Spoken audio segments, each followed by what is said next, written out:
Hello everybody, welcome back to another video.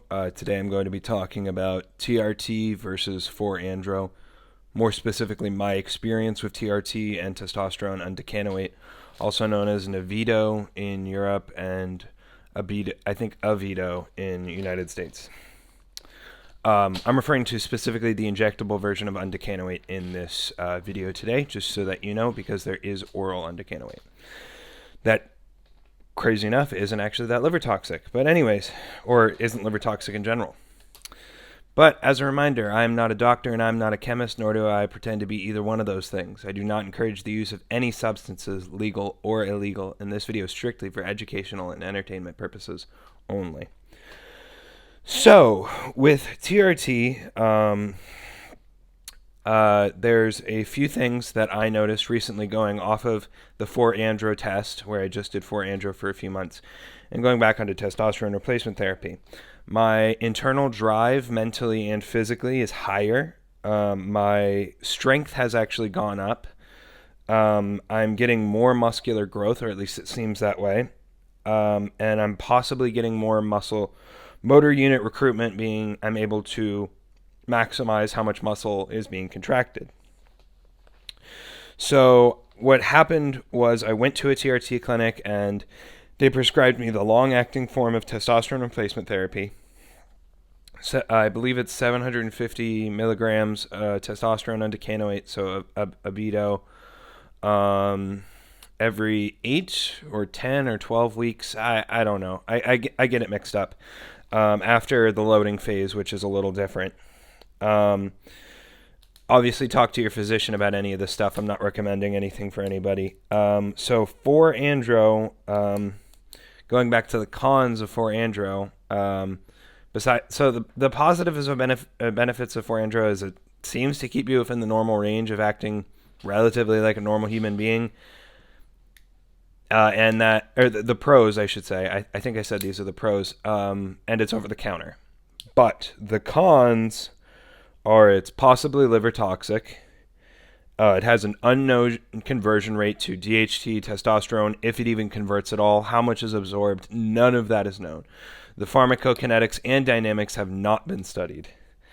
It can possibly lead to more estrogen conversion than normal testosterone replacement therapy, especially given that a lot of testosterone replacement therapies, for example, the testosterone cream, which I used to be on, when you apply that to, I think it's the scrotal area, it has a higher rate of conversion to dihydrotestosterone, which for some people who are balding might not be a good idea, but for some people who are younger and like having higher sympathetic nervous system drive, higher DHT is probably a good thing.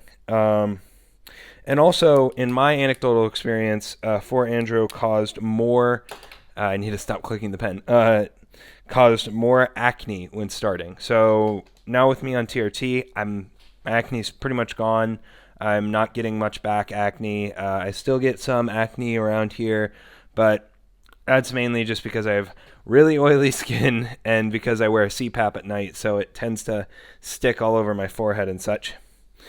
And overall, if somebody had the choice and they had the prescription for TRT or 4-andro, I know that 4-andro is cheaper. I know that's more easily accessible, and I know you don't have to go to a doctor for it, but I don't think it's worth it. I think that the lack of drive, the lack of also calmness that for some reason testosterone replacement therapy seems to give men, I just don't think it's worth it. For anybody who has clinically low levels or deficient levels of testosterone in their body, I would seriously recommend going to a physician, getting checked out, and determining what's best for you. I doubt any doctor in the world would say do 4-andro. And the biggest thing is a lot of people can misunderstand which molecule 4-andro is. A lot of people think it's for androsterone, which we already know has a high rate to conversion rate to estrogen and a pseudo high rate to testosterone. Then we know there's 4-androstenediol, and that has a conversion rate that is about 15% to testosterone. So it's okay. But then there's 4-andro the one that is now, and I can't remember the exact name. I think it's 4-andro 3 beta stendiol. I'm not a chemist. Don't know if that's the correct name. I could be mistaken, but the thing is, that has to go through a two-step conversion. The other ones only had to go through one-step conversion, and they didn't even convert that great. So can you imagine a two-step conversion, oral anabolic? Like it, could it work? Yes, but it also is very possible that the only reason it's working is because the molecule itself has some relative anabolism. Otherwise, it's just like there's not much to say about the compound.